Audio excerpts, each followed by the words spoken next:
Morning, good afternoon. Je suis accompagné par le ministre Today I'm joined by Minister Mendicino, Minister Algabra, Minister Boissonnault and Minister Leblanc.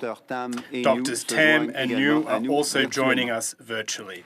For 2 years now, the COVID-19 pandemic has dominated our daily lives here in Canada and around the world. However, today we find ourselves in a much better position than we were in March 2020.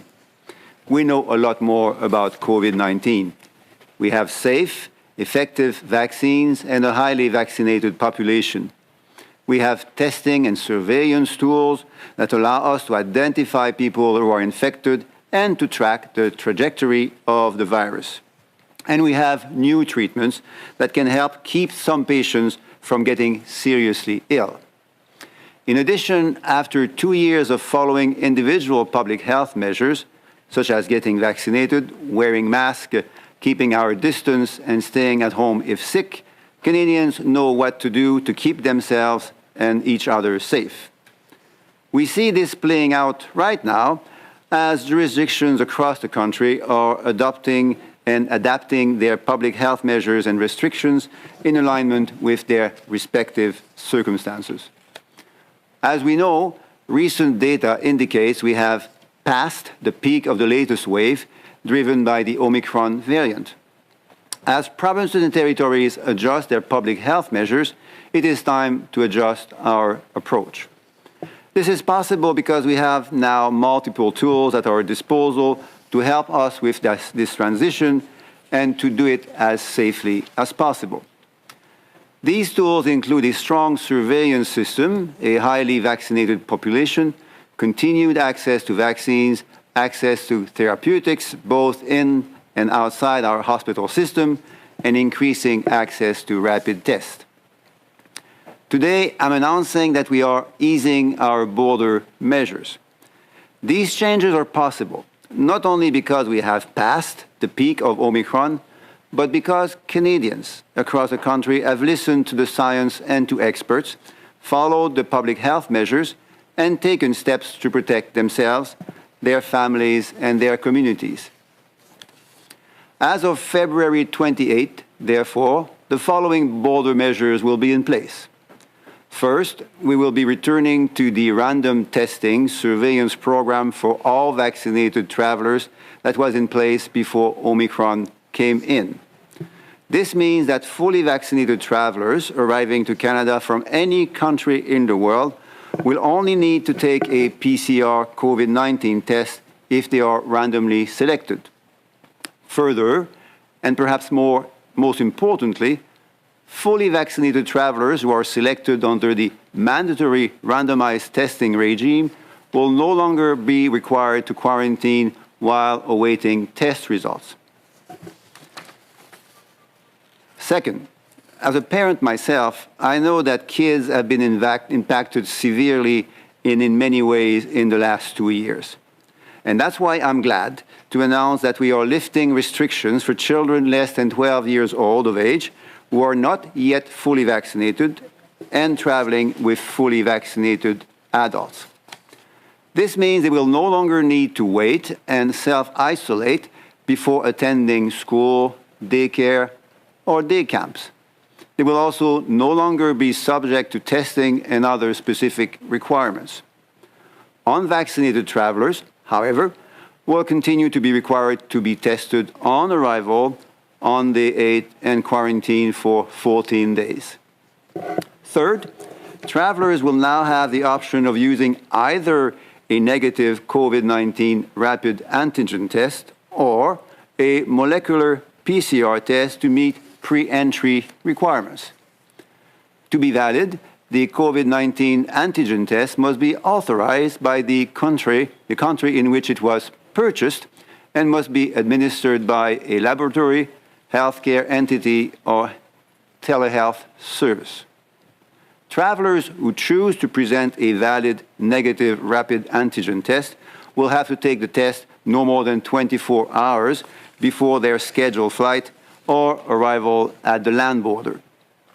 For those choosing to take a molecular PCR test, the rules don't change. It has to be taken no less than 72 hours prior. To prove a previous COVID-19 infection, the Government of Canada will continue to only accept molecular test results taken at least 10 calendar days and no more than 180 calendar days before entering Canada. Finally, the Government of Canada will adjust the travel health notice from a level 3 to a level 2. That means that the government will no longer recommend that Canadians avoid all travel for non-essential purposes.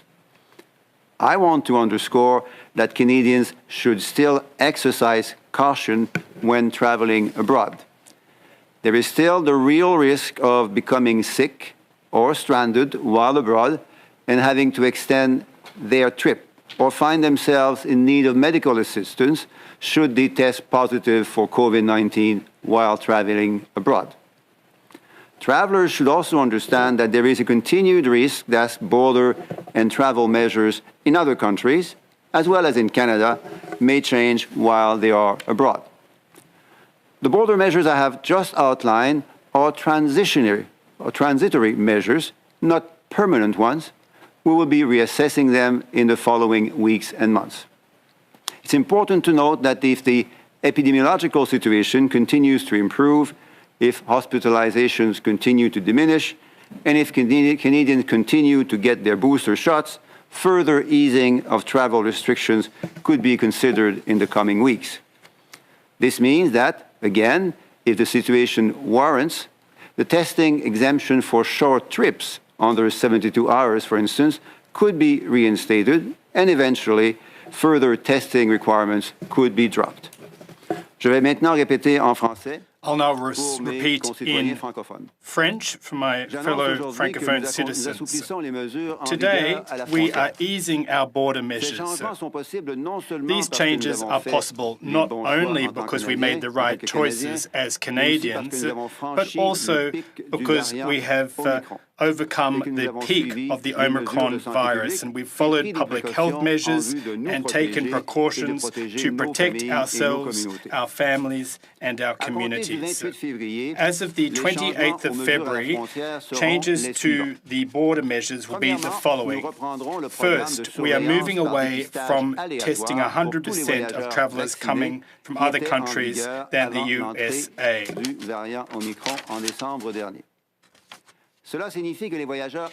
This means that fully vaccinated travellers that arrive to Canada from any other country will not have to be subject to a COVID-19 test, and they will be selected randomly instead. Moreover, and this is perhaps the major change being announced today, fully vaccinated travellers who are selected for this mandatory randomised testing will not have to quarantine while they wait for their results. Second, as a parent myself, I know that my kids have been impacted many ways in the last 2 years. And that is why I'm glad to announce that we are lifting restrictions for children under 12 years of age who are not yet fully vaccinated and travelling with fully vaccinated adults. This means that they will no longer need to wait and self-isolate before attending school, daycare or camp. They'll also no longer be subject to testing and other specific requirements. However, unvaccinated travellers will continue to be required to test on arrival on day 8 and quarantine for 14 days.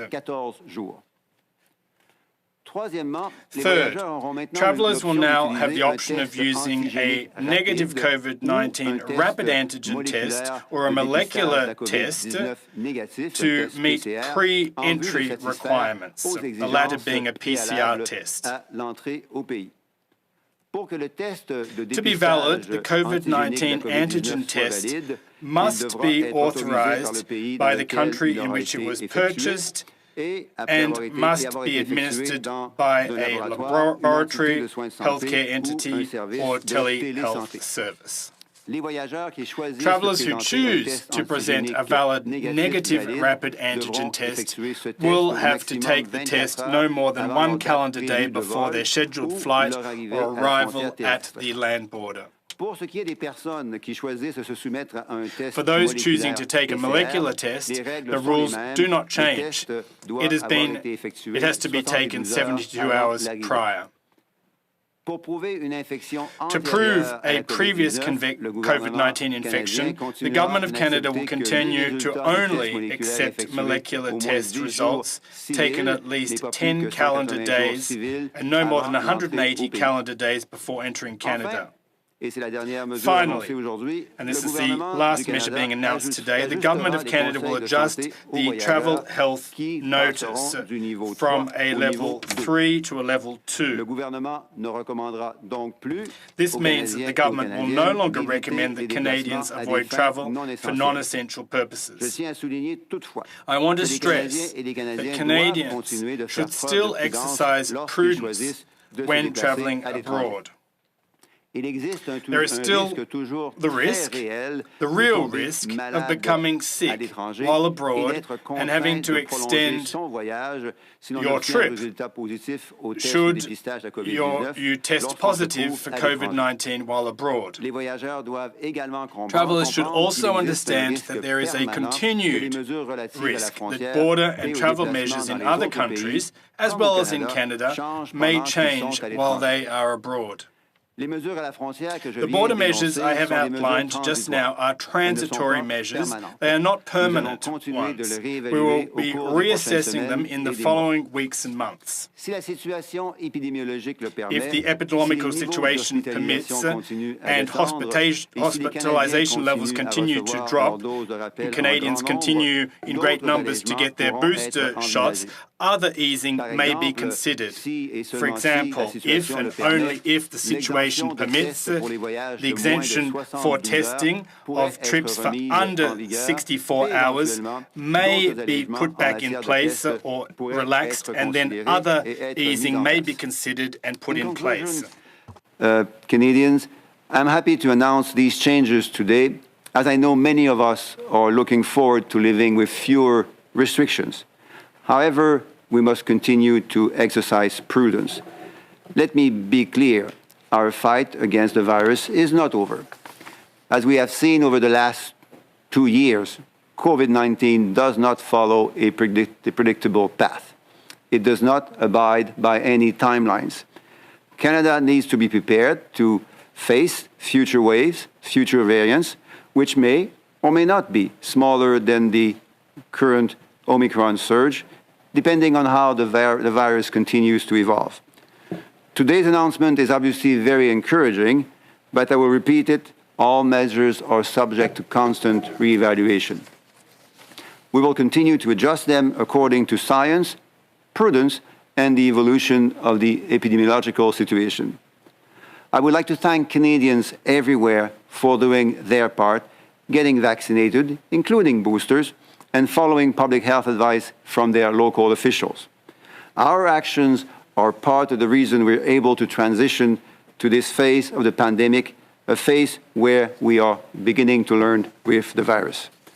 It's obvious, but it's important to remember, we have individually and collectively the power to reduce the impact of the virus on our daily lives. Living with COVID-19 means that we must exercise this power and make smart and safe choices for our communities and ourselves. Thank you, and I will now turn it over to Minister Alghabra. Thank you very much, Minister Duclos. Bonjour à tous. Hello, everyone. I want to begin by acknowledging that I'm joining you along with my colleagues today from the traditional territory of the Algonquin and Anishinaabe peoples. Today is a great day for Canadian travelers, tourism, and aviation. Ce sont des bonnes nouvelles. This is great news. Minister Duclos said, we've always said that we will adjust our border measures based on public health recommendations, and this is what we are doing today. As a next step, I am happy to announce good news that I know many communities across the country have been waiting for. Currently, only 18 Canadian airports can receive international flights. As of February 28th, the ban on international flights to all remaining airports that normally receive international flights will be lifted. Les mois prochains, d'autres in upcoming months, other airports will also receive international flights. This is great news for communities like Windsor, London, Fort McMurray, Moncton, and many others.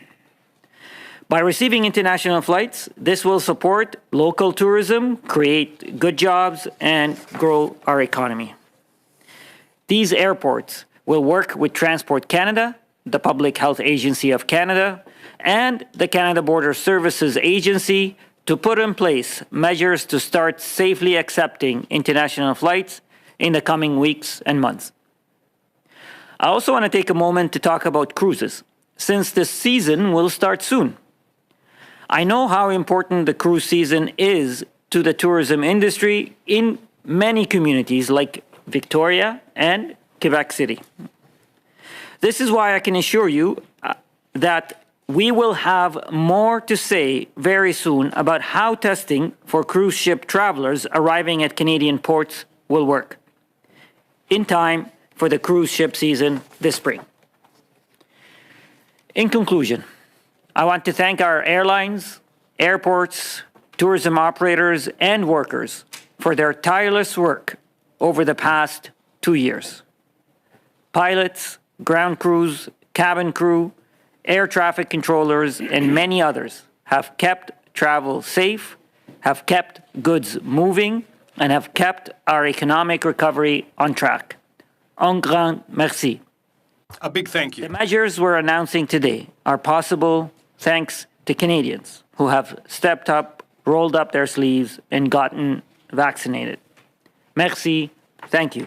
And now I'll pass it on to my friend, Mr. Medicino. Merci, Omar. Bon après-midi, tout le monde. Thank you, Omar. Good afternoon, everyone. Thank Omar as well for acknowledging that we are on Indigenous territories of the Algonquin people. Since the onset of this pandemic, our government has implemented reasonable and prudent measures at our borders. As the pandemic has evolved, so has our response, always guided by the best science and evidence available to us. Recent data indicates that the last wave of COVID-19 has reached its peak in Canada. As provinces and territories amend their health measures, we need to move to the next phase of the pandemic and adopt a more sustainable approach for the long term. Before I go on any further, I would like to take a moment to thank the members of Canada Border Services agencies for their ongoing tireless work. They are literally Canada's front line at our borders, and as Minister of Public Safety, I'm proud of their efforts, which they undertake every single day under some of the most extenuating and challenging circumstances. Canadians will recall that this pandemic began in March 2020, when we had to rapidly implement a series of new measures to protect against a virus that many of us were just learning about. At airports and border crossings across Canada, people rose to the occasion. Since then, CBSA officers have been responsible for enforcing a wide variety of public health measures, which have changed on the health situation here in Canada and around the world. And today is another moment of change. Over this time, the Canada Border Services Agency has been responsible for implementing provisions across the country. And I'd like to remind all travellers that even if you are vaccinated, you must continue to use ArriveCan.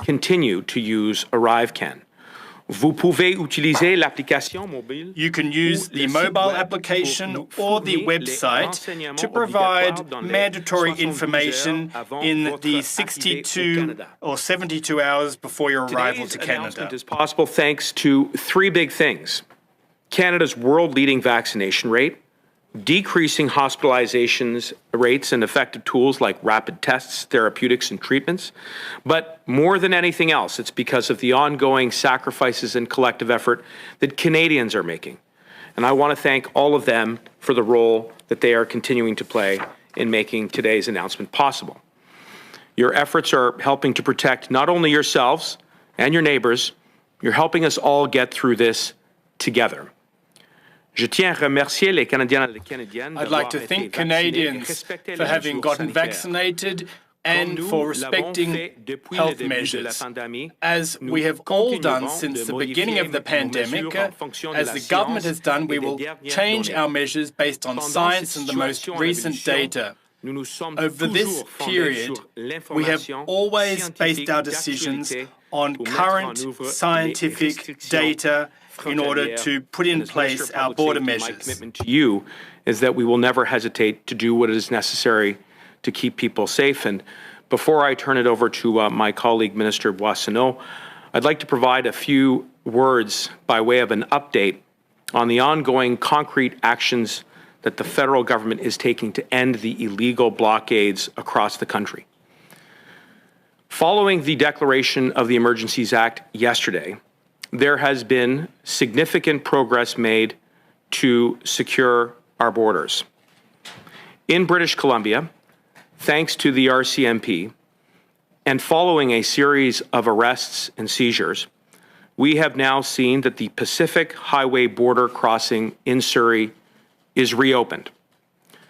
Similarly, in Coutts, Alberta, yesterday, the RCMP carried out a number of highly sophisticated and coordinated arrests and seizures, leading to the seizures of a significant number of deadly firearms. We have now seen, again in conjunction with the CBSA and the local law enforcement, the reopening of the Coutts port of entry. The day before yesterday, we saw that, again, following a highly coordinated law enforcement operation undertaken by the Windsor Police Service, the Ontario Provincial Police, and with the assistance of the RCMP, a number of arrests that took place in Windsor, which allowed us to reopen the Ambassador Bridge, where roughly 1/4 of all commercial trade takes place on a daily basis. While we have seen progress, it is important that we continue to secure that progress going forward. I want to take a moment to address the situation here in Ottawa, and I want to acknowledge the resignation of Chief Slowly. Now, of course, this is not a decision that is within the remit or the mandate of the federal government. Our focus is to ensure that the Ottawa Police Service, as well as the OPP and the RCMP, have all of the tools that are necessary to restore public order in Ottawa. I want to take a moment to highlight that an integrated command center has now been set up so that the RCMP and the OPP can share and assume command and control over the enforcement operations which will be necessary to bring about public safety on the streets of Ottawa again. I would be remiss if I didn't take a moment as well to point out the tremendous degree of sacrifice that those who live in Ottawa have had to endure. And as I said yesterday, this is not trivial. We're not just talking about interruptions when it comes to people dropping off their kids at school or getting to work or moving about. What we have seen in Ottawa is an ongoing and sustained effort by a small organization who, with a very extreme ideology, has intimidated, harassed, and has broken the law in a way that is unacceptable. The state of the situation on Wellington Street over the course of the weekend is unacceptable, and we have seen it now for three weekends in a row, and it must stop. And this is why we're going to continue to ensure that law enforcement has every single piece of equipment, every personnel, and everything that they need at their disposal. It also explains why it is that the government took the careful and deliberate decision yesterday to invoke the Emergencies Act. And I want to update Canadians that today we have now published the declaration of the Emergencies Act, which will enable the government to quickly operationalize and bring to life the words which appear in that declaration.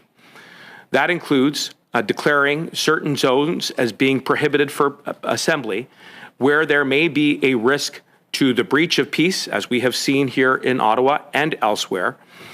And this will be a concrete tool to bring clarity to those that are continuing to participate in the illegal blockades that it is time to go home. We will also be sure that through the Emergencies Act, that law enforcement have all the tools that they need, be it tow trucks, be it barriers and other assets and equipment, so that we can crowd control and ensure that the flow of trade and traffic flows very smoothly on a daily basis. And here I'm thinking particularly about communities like Windsor and Coutts, and where other ports of entry facilitate the trade and commerce that is so critical to our economy.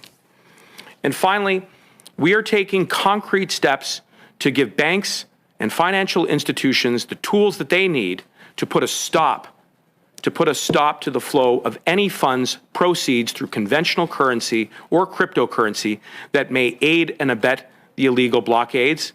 And I'm assured by conversations that I've had with the Commissioner of the RCMP and other representatives of law enforcement that they understand the urgency of the situation, so that all of these tools can be put to their disposal as quickly as possible. This has been a long 3 weeks, and people are in desperate need of reassurance, and especially those who live here in Ottawa. And everything that the government has done has been with the focus on protecting the health and safety of Canadians. And we are going to continue to work around the clock until we get that job done. And we obviously depend on our law enforcement to now enforce the laws that the government has written. With that, I will turn it over to my colleague, Minister Boissonnault. Merci. Well, thanks very much, Minister Mendicino. Bon après-midi tout le monde. Good afternoon, everyone. I, too, would like to acknowledge that we are on the unceded territories of the Algonquin and Anishinaabe peoples. And let me just begin by thanking Minister Mendicino and Minister LeBlanc for your steadfast collaboration and work with officials in Alberta, and making sure that we're able to do what needs to be done to open up the traffic at the Coutts border. As Minister for Alberta, I thank you for your collaboration and your steadfast cooperation with the authorities in Alberta on behalf of Albertans and Canadians. So thank you both very much. Ministre Duclos, merci de votre leadership. Minister Duclos, thank you for your leadership and for your devotion to seeing this through, as all Canadians have done throughout the pandemic. For being the voice of people that want to travel again, and the airports that have been closed necessarily. But today is a new day. Comme je l'ai mentionné, chers collègues, à plusieurs reprises. As I've mentioned, colleagues, on a number of occasions, it's safety first and then travel. Safety first, then travel. Today's announcement is an important step on our pathway of a safe and prudent reopening. This is a gradual process that puts science and evidence at the center of our decision-making. And I want to be clear with Canadians. Travel is safe, yet risk remains. A complete lifting of restrictions at this time isn't good for Canadians or for Canadian businesses. We don't want to have to snap back restrictions, but we are prepared to do so if need be. A gradual process provides us with predictability, provides the industry with predictability, and helps everyone keep moving in one direction, which helps everyone. I look forward to meeting in person safely with tourism businesses and organisations across the country. The work that you do is what makes Canada such a wonderful place to explore. Announcements like the one we're here making today help ensure that Canada continues to be recognized as a destination of choice. Coupled with our high vaccination rates and a focus on health and safety, Canada has a huge marketing advantage as one of the safest places in the world to travel to. And today's announcement is an important step in signaling that Canada's visitor economy is opening up, welcoming travelers for an all-important summer season. To everyone in the tourism sector, let me say this: whether you be a worker, owner, operator, we know how long you've waited for this day. We know how hard it has been. And we have had your backs, and we will continue to have your backs, and brighter days are ahead. À tout le monde du secteur du tourisme, to all those folks from the tourism sector, business owners, operators. We know how long you've waited for this day and how patient you've been. And we know that you have been very much looking forward to this day. We know how tough it's been for you. We have been there for you. We've had your backs throughout the entire pandemic. We'll continue to have your backs as long as is necessary. I am pleased that once again, international travels will be able to make memories in a safe destination and make the most of all that our beautiful nation has to offer. Thank you. I'll turn back to the moderator. Thank you. Okay. We have a few questions in the room, so I believe first we have Sébastien Delosier, Radio-Canada, then Tana McCharles, Toronto Star after that. Thank you. Merci. Ma question est pour Monsieur Thank you. My question is for Minister Duclos, although all ministers are invited to respond. Yesterday, you invoked the Emergencies Act, which is a stick of sorts. Today, with the lifting of these border restrictions, that's kind of the carrot, isn't it? Have you given in to the blockaders' demands, and have those demonstrators in some way influenced your decision-making? Response. Thank you very much for your question. Let me respond in two ways. First, every decision that we have taken has been based on science and data, which has evolved over the past weeks and months, and since the Omicron variant came into play in December. So we have exercised prudence, we have based our decisions on science and on sound epidemiological decisions. In the same breath, I'd say we have to exercise prudence. Today's announcement does not change anything when it comes to the Government of Canada's approach to vaccination. These measures that I've announced today affects vaccinated Canadians. The conditions under which they can travel have indeed been relaxed. For unvaccinated individuals, nothing changes. The best protection available when you travel domestically or abroad is getting vaccinated. Thank you. Follow-up. Mr. Algabra, there's the Emergencies Act, which will enable you to seize and to use tow trucks. Minister Mendicino referred to this. This would be to clear trucks out of the way. What are you going to do if the tow trucks do not want to take part in these operations?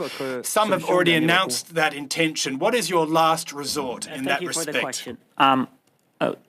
As the Prime Minister and Minister Mendicino and others have explained, the invoking of the Emergencies Act is to provide additional tools to law enforcement agencies and communities who want to end the illegal blockades and to protect our critical infrastructure, to protect our economy.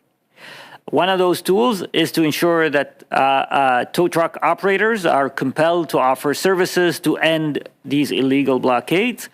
Obviously our hope is that tow truck operators are able to comply with the requirements that law enforcement agencies.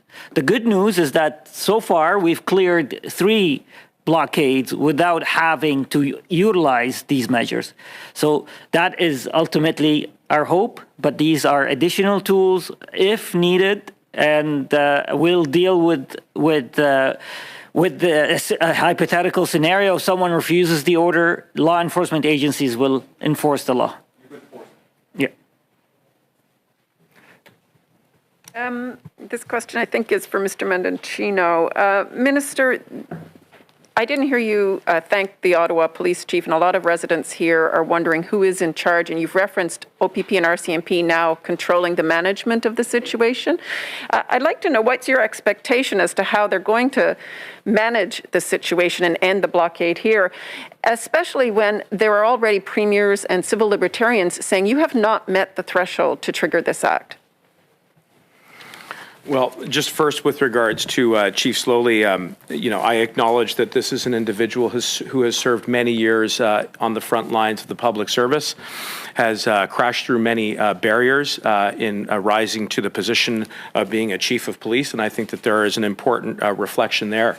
And as to the decision itself, as I pointed out, Tonda, that is not something that the federal government has any jurisdictional insight into. There are mechanisms that exist there within the Windsor Police Board. But what I will say is yes. I'm sorry, I meant the Ottawa Police Board. Thank you.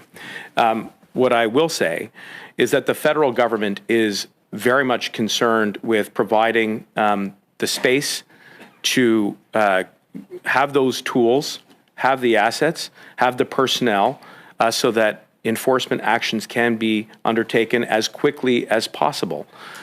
It is not for an elected representative to put on a uniform, put on a badge, and to go onto the streets and to do that job. We rely on our law enforcement branch to do that work.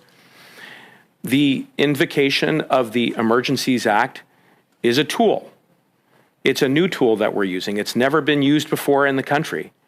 Now, the good news is that the framers of that statutory instrument foresaw a predicament like the one that we now find ourselves in, to afford the government some additional flexibility so that law enforcement could, for example, declare certain zones and areas that are adjacent to critical infrastructure, like borders, like our national symbols, including legislatures, like war monuments, so that people who are participating in illegal blockades, which are clearly a breach of the peace, as a no-go zone. Now, that is a very tangible tool. There have been questions that have been raised over the last number of days about whether or not police have the appropriate authorities, be it in the criminal code or in other provincial legislation. The declaration of the Emergencies Act resolves that ambiguity. In addition to that, the framers also contemplated that there would be a need to move with great rapidity to get law enforcement concrete tools like barriers, like tow trucks, like other assets, in a way that is efficient so that they can move forward with enforcement operations where are appropriate. But I want to draw a bright line about what the role of the government here is and what the role of police is. And the role of police is to now utilize those tools in a way that is obviously respectful of the Charter, in concert with provincial and municipal authorities, not in conflict with them, so that we can restore public order. No one wants to see another weekend like the last 3 on Wellington Street. And I'm assured by my discussions with the police that they fully appreciate that. And we now depend on them to do the job. You have not set out publicly what zones are specifically designated as no-go zones. If you could clarify if that's something you're leaving to police to do, and why are you using essentially language that's in the Terrorism Act to describe the context for enforcement measures? You described in the declaration political and ideological objectives of protesters. Why are you using that? Well, that's actually a very important question, and I think it cuts right to the core of what we're confronted with in this moment. There have been those who have tried to characterize these illegal blockades about vaccines and mandates and fatigue with the pandemic. That is not what is driving this movement right now.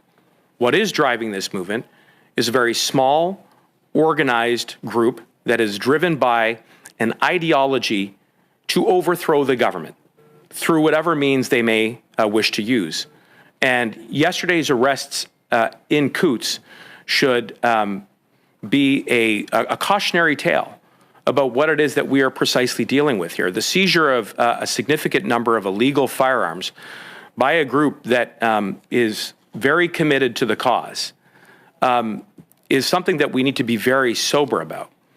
Now, as absurd and as outlandish as the claims may be of this group, one only has to survey the damage that has been caused over the last number of weeks to our economy as a result of the interruption of the flow of our supply chains, but equally here in Ottawa.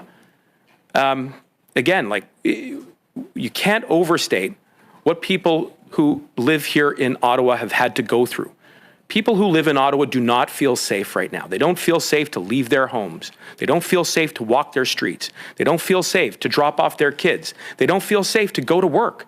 And they certainly don't feel safe to go on Wellington Street on the weekend. And that's just simply unacceptable.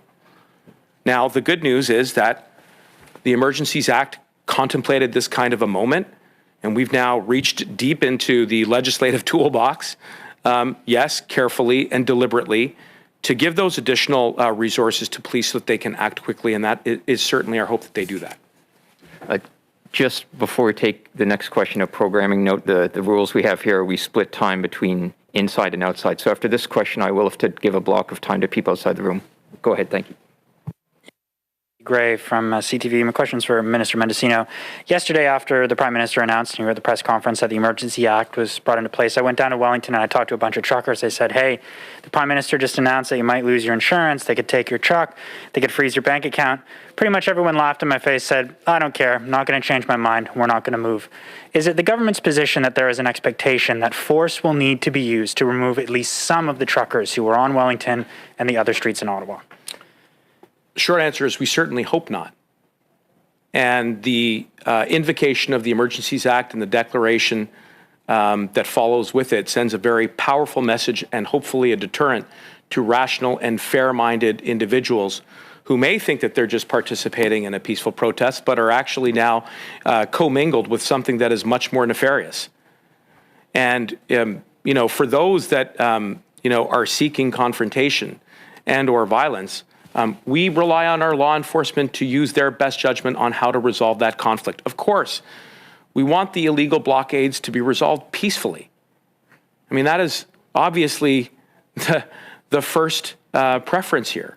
And I know that police services at every level dispatch any number of tactics and techniques which are within their domain of expertise to do just that. And thus far, we have been very fortunate in that there has not been any mass outbreak of violence. And that's the way we want it to stay. So to anybody who's in the illegal blockades and who thinks that this is simply a peaceful assembly, there are any number of clear signals from the government that now is the time to go home. And of course, if people are not being motivated, and one would think that the additional powers that are introduced under the Emergencies Act around seizing proceeds and funds, which is, I think, an instrument that we'll be working very closely with the banks and financial institutions to operationalize, then here again, we will depend on police to do the job, to do it responsibly, to do it within the parameters of the law and the charter, and to do it in a way that is as peaceful as possible. You mentioned that there's an ideology by the people who are here in Ottawa to overthrow the government. And when you combine that with the fact that we've seen that there were a number of guns seized by the RCMP in Coots, is it also your expectation that the trucks out in Wellington and around Ottawa would have guns in them as well? Look, we, for an assessment of that, have to rely on law enforcement. I don't want to speculate about what may or may not be in possession of those who are participating in the illegal blockades. And this gets back to what Tondo was asking earlier about who's responsible for what. What elected representatives in governments are responsible for are to give police the tools that are necessary. And yesterday's invocation of the Emergencies Act is another tool. But in terms of operationalizing those laws, making them real on the streets, that's the job of the police. That's the job of those who put on the uniform and the badge. And that's why we are, depending on them to restore public safety in the most responsible and professional manner that they can, as quickly and as peacefully as possible. Okay, we're going to turn to some calls from outside the room now. I'd like to start with Melanie Marquis, La Presse, followed by David Thurton, CBC. Melanie, your line should be opening. À vous la parole. The floor is yours. Yes, my question is directed at Minister Duclos. Point of clarification regarding the travel health notice. You said it'll be moving from level 3 to level 2. I just wanted to clarify that that will be from the 28th of February. Moreover, as of why wait 2 weeks before easing these restrictions? What's the scientific basis for that 2-week delay? delay. Response. Well, to clarify, yes, it's the 28th of February is a Monday, so it's the evening of the Sunday, the 28th of February, that these changes will come into effect. Secondly, the travel health notice is going from level 3 to level 2. Level 3 was discouraging all non-essential travel. Level 2 is inviting Canadians to exercise prudence when they consider travel abroad. Now, you can break that down in two ways. First, to consider the situation, the state of affairs in their destination country, to get information about the conditions they may find themselves in based on the destination country, and also the conditions here back in Canada. Second consideration, why the 28th of February? Well, obviously, the ArriveCAN app needs to be updated. It needs to be properly programmed so that everything can be properly rolled out. Follow-up. Well, if I've understood correctly, correct me if I'm wrong, but this is more of a planning issue out on the ground rather than epidemiological problems or difficulties to do with this. Minister Mendicino, I'd like to hear your reaction to the fact that the Ottawa Chief of Police has stepped down. Did the government put pressure on him to leave? And do you believe that this will enable us to turn the page and open a new chapter as far as this occupation of Ottawa is concerned? Response. Absolutely not. There was no pressure brought to bear by the government on the decision of the Chief of Police in Ottawa. It's a decision of a personal nature, from what I understand, and I wish to acknowledge Chief Slowly's hard work over decades on the front lines of the police services and law enforcement. Now, our focus in the federal government is to put all necessary resources at the disposal of law enforcement so that they can move ahead with an integrated operation to restore good order and public safety in the streets of Ottawa so that all Ottawa residents can once again find peace. This is an unacceptable state of affairs, and that is our focus going forward. David Thurton, CBC. Minister Mendicino, you said it in French there, if I understood you correctly. You understand that Chief Slowly's resignation was personal. What do you mean by that? My understanding is that this was a resignation. I would just point out that, to be clear, that the federal government had no role in the decision, and that there are obviously, relationships that exist between Chief Slowly and the Ottawa Police Board that are beyond the remit of the federal government here. Our focus is to continue to give the Ottawa Police Service, the Ontario Provincial Police, and the RCMP all of the resources that they need to restore public order in the streets of Ottawa.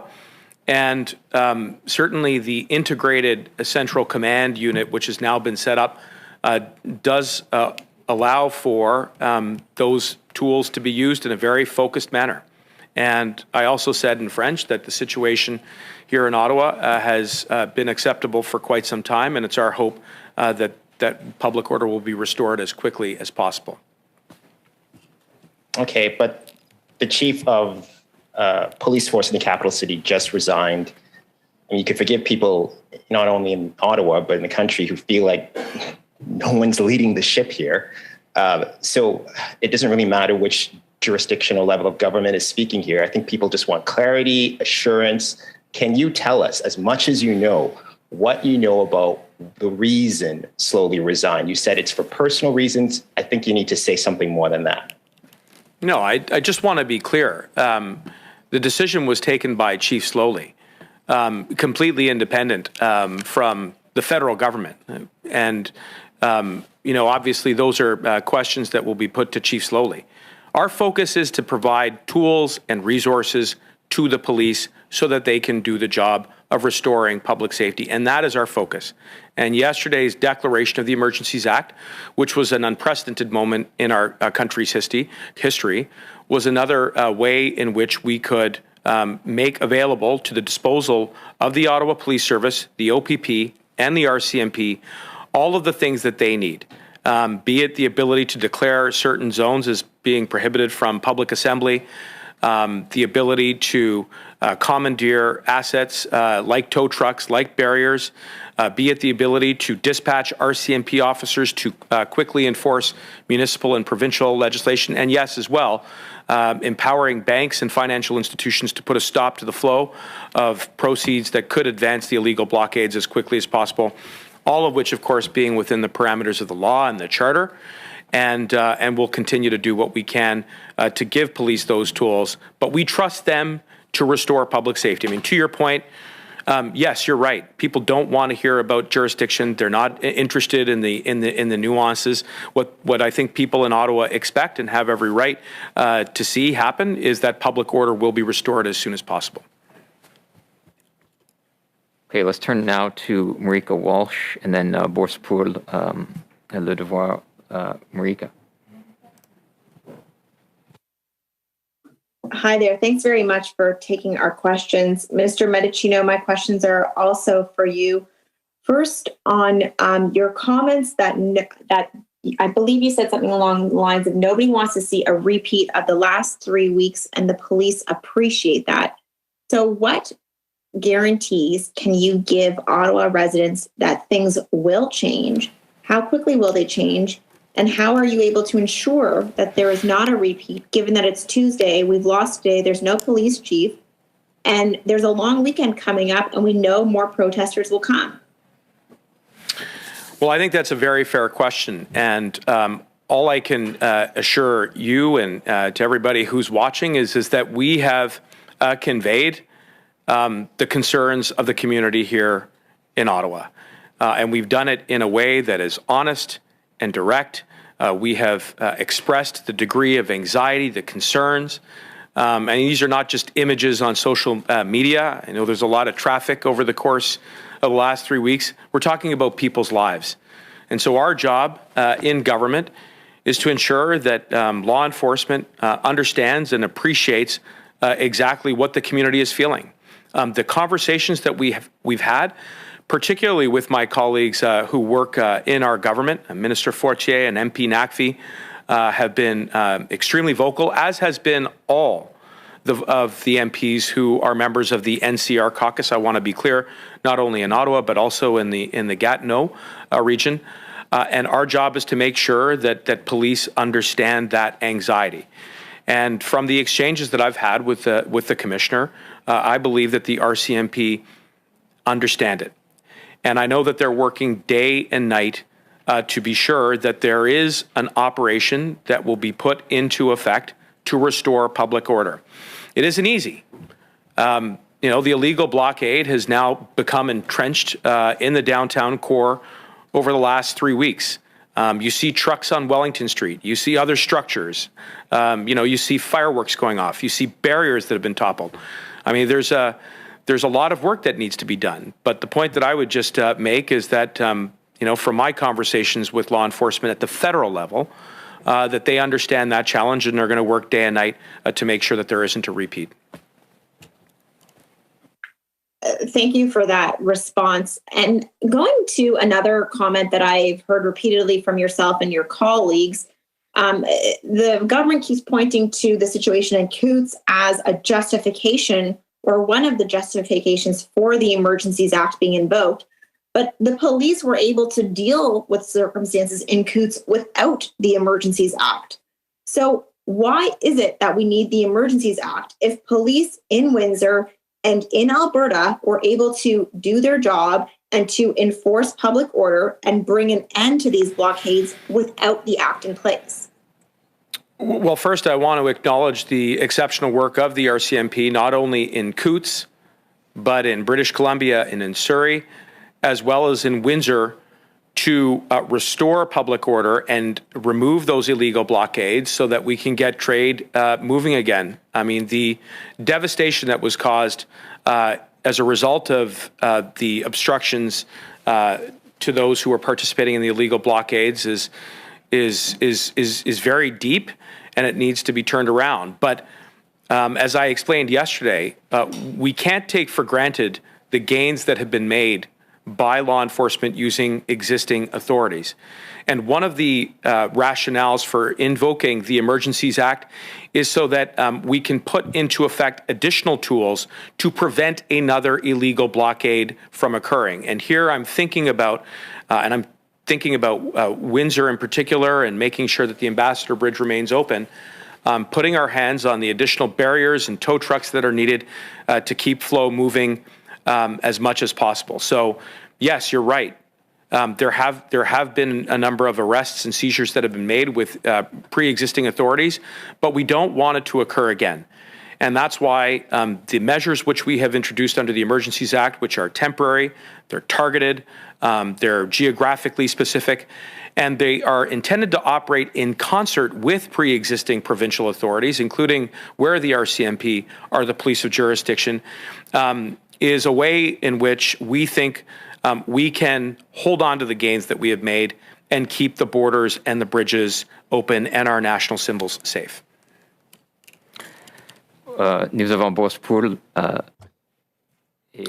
devoir. Person ici, very patient person. I know you also have question period, but let's start with the question on the phone here. My first question is for Minister Duclos. I have the data before my very eyes. On the 29th of January, 35% of PCR tests at the border turned out to be positive. So if my math is right, in an aeroplane, if you look around you, 1 out of every 10 passengers is likely to be infected with COVID-19. So here's what I'd like to know from you. Are you throwing in the towel when it comes to avoiding importing new variants into Canada? That was your main rationale for keeping the test in place. Response. Well, thank you for your question. Indeed, we need to continue to exercise vigilance and prudence, particularly so at the border. And what we were waiting to see was a drop in this positivity rate. And based on the most recent estimates that date back to late January, well, we waited now till mid-February, and it is our belief that in the upcoming weeks, even though it'll take some time for this data to flow through, we expect an improvement in the situation. That doesn't mean that travelling will be without risk. What it means is that we'll continue to invite Canadians to exercise prudence, to continue to be smart when they think about travelling abroad. So moving from level 3 to level 2 of this travel health notice or travel advisory doesn't mean that travel is without risk henceforth, or that when coming back to Canada, you don't need to be careful also. So that's why we see the usefulness of multiple layers of protection. There's a pre-departure layer. We still have that layer of protection in place, even though the mandatory testing is no longer responsible. This will protect Canadians and those that they rub shoulders with over the course of their travel. Follow-up question for your colleague, Minister Mendicino. The Prime Minister confirmed yesterday that this Emergencies Act would not be applied across Canada, but only where and when necessary, and in collaboration with provincial and territorial law enforcement. So here's my question. Will the federal government be using these measures under the Emergency Act, foisting them on provinces and territories that aren't interested in it, like Manitoba and Alberta, for example? Response. Well, I think you've laid things out very clearly here. That is how the Emergency Act will be rolled out on the ground across Canada. There are tools under this Act that are novel, that will be able to be used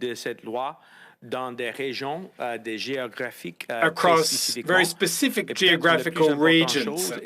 Now, the most important thing and useful thing to retain here is that the tools under this Act will be used in collaboration with the law enforcement in the provinces and territories. That is one thing that the Prime Minister underscored when he spoke to all of the provincial premiers, provincial and territorial premiers.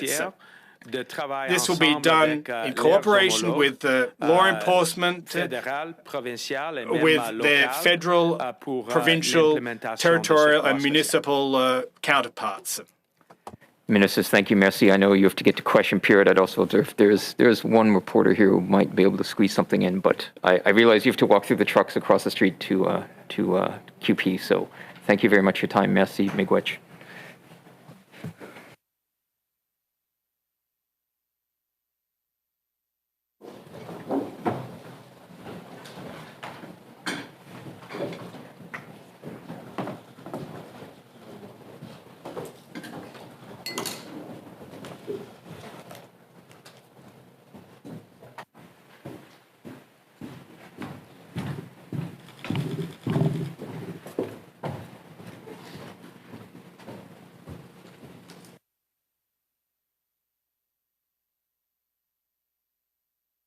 Recording stopped.